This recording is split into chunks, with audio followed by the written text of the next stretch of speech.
Hey everyone, Dan here. Today we're going to talk about three stocks that have some catalysts and some interesting charts and try to figure out if they might be a good buy, hold, or sell.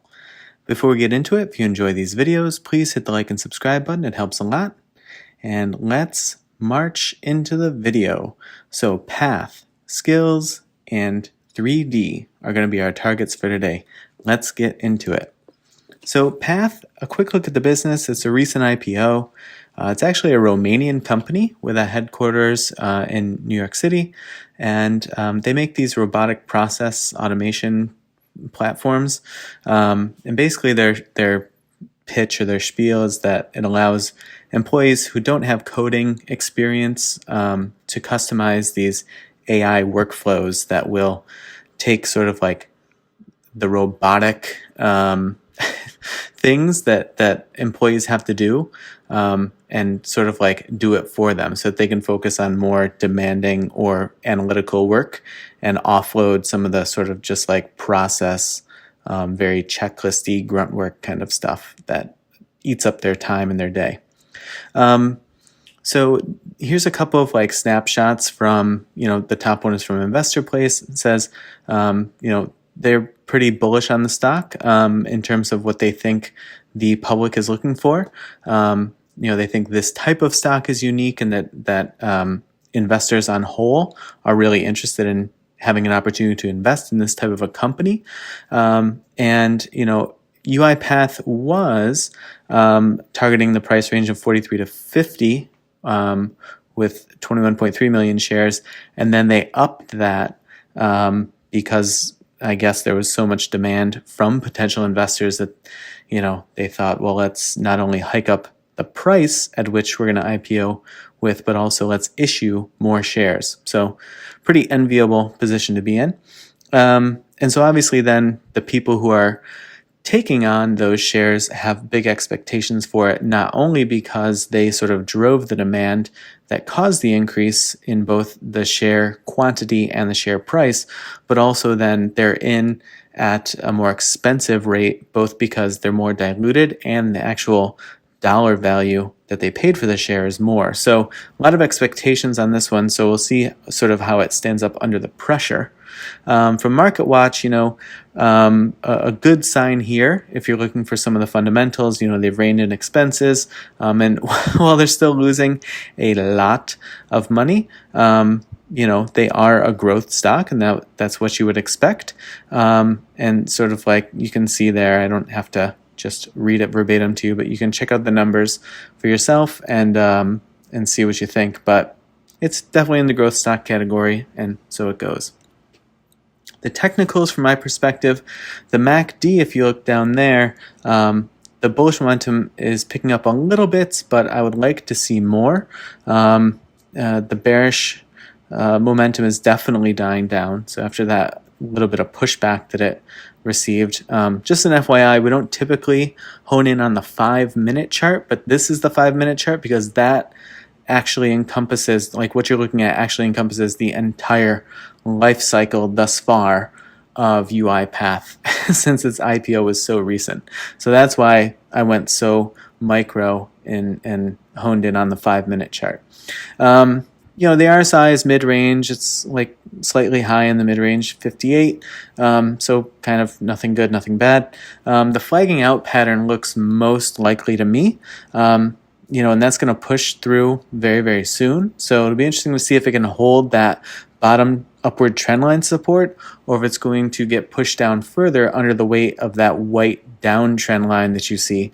So I think it's sort of like a question of like, is this going to establish up over 75 and 76 in the very near future, or is it going to get pushed down into the low 70s and sort of see how it can survive when it receives that kind of pushback from the top. So we'll see. That's what I'm looking for. Full disclosure, I did take a position in UiPath, sort of like a smaller starter position. Oh, actually, that may not be true. I don't even know. I didn't go back and look. I had set a limit buy in case it dipped today, which I actually haven't gone back to check on. So I may or may not have a position. I think I had set my limit buy at 72, and so I'm wondering if that like late midday push down towards 72 might have triggered it or not. Probably not, now that I think about it, unless I'm wrong with the number of 72. But anyway, I'll clear that up on my Twitter. But either I do or I don't have a position, but I would be pretty keen to get in on this pretty soon, because I do think the more likely scenario is that it has more upside here than downside. But if I didn't get a position today, I'll be looking closely to see what opportunities might arise next week. Sklz, so it's just coming up on its first earnings report, so there's sort of a lot of speculation around that, and that's going to be in May. So this top headline here talks about their outperforming analyst expectations. That's actually a little bit of a mixed bag if you look just below it, the Q1 2021 outlook. Like the revenue is a big outpacing, so that's like about that's over the highest expectation they had. It's about 10% higher than the lowest revenue expectation that they had. So that's actually a really, really strong performance. But I mean, if you look at the adjusted EBITDA, it's lower than was anticipated. The monthly active users is like on the lower end of the expectations, and then the paying monthly active users is like smack dab in the middle, essentially. So to me, it's sort of like a big win on one front, a bit of a letdown on another front, and then kind of just hitting the target on the other. So I don't know that the headline really supports the facts as they were presented, but the thing to note is like, the thing I just said of like whether or not the headline actually matches the data that's presented, sometimes, especially this early on for its first earnings report, may not matter, because it's the first time that people are going to get a peek into what the business looks like from the standpoint of earnings and actual numbers and users that they're able to grab and things like that. So that may just be enough sort of like to settle some folks who are maybe a little uneasy, uncertain of what that's going to look like. Any sort of like win or even just like hitting the target may be seen as like very, very positive. So that's kind of my take on it. Similar situation on Sklz today. I actually set a limit buy in case it dipped. I can't recall what that would have been off the top of my head. I think it was something like $16.10, something like that. So I don't know if that hit today either. But if it didn't, I'll be looking to take a starter position sometime next week if the opportunity presents itself. I'm not just going to blindly buy in, but I'll be looking for the right dip buy opportunity. So we'll talk about that in the chart next.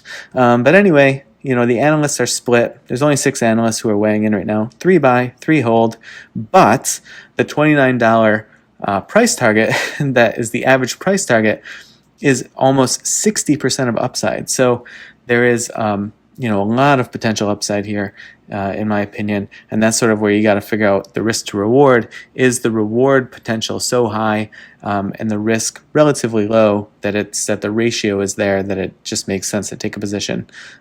One thing to note as we talk about upside and downside, the IPO'd around $17 in December, and then by February it had run all the way up to 46, and then has been beaten back all the way down to $18-ish at the time that I snatched the chart on this video today.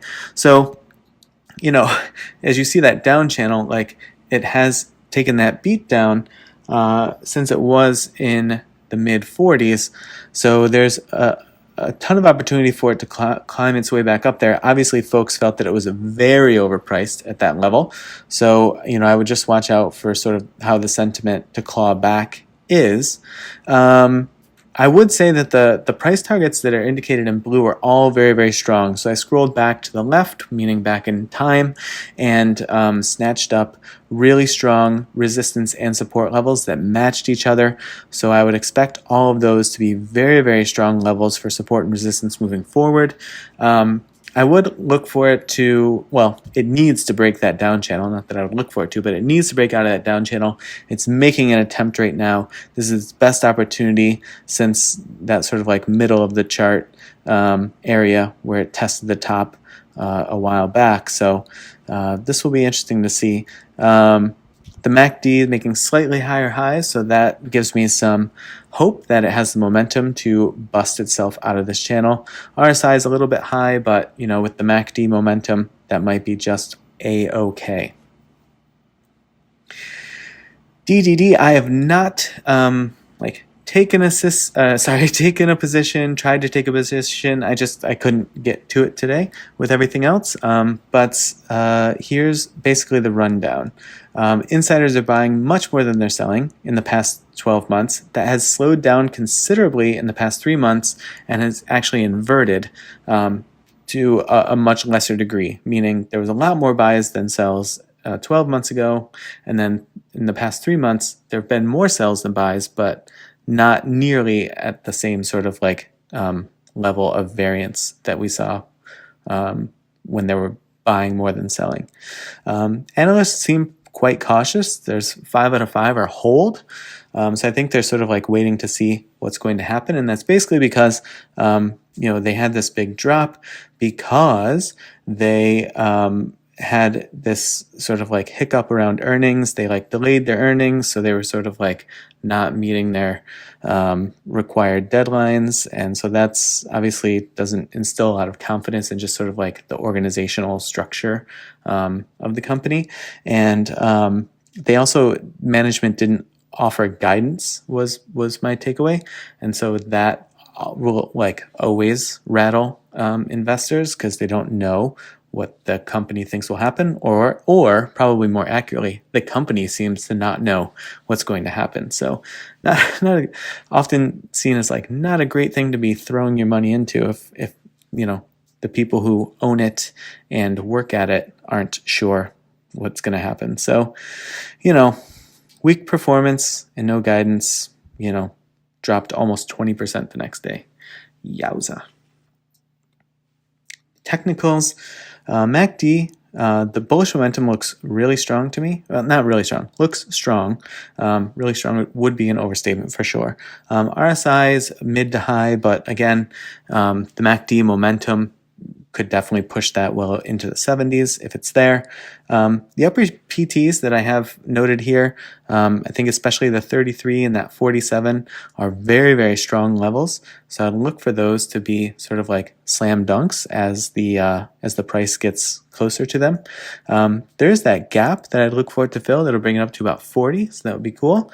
If I were to take a position, which I'm still kind of up in the air on whether or not I will. I think I want to see what it does next week, especially because of that choppy sort of situation that they had around earnings and guidance. I would probably keep a pretty tight stop loss on this, something like the mid-18s, because I just wouldn't necessarily trust it to hold if it drops a little bit.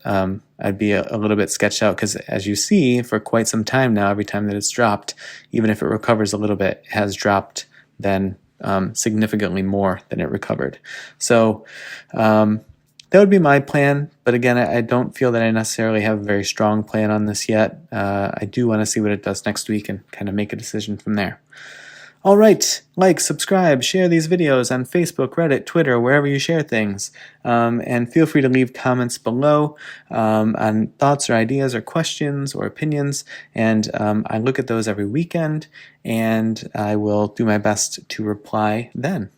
All right, well, thanks a bunch for watching. I wish you a very nice weekend and a great trading week ahead. And I will see you in the next video.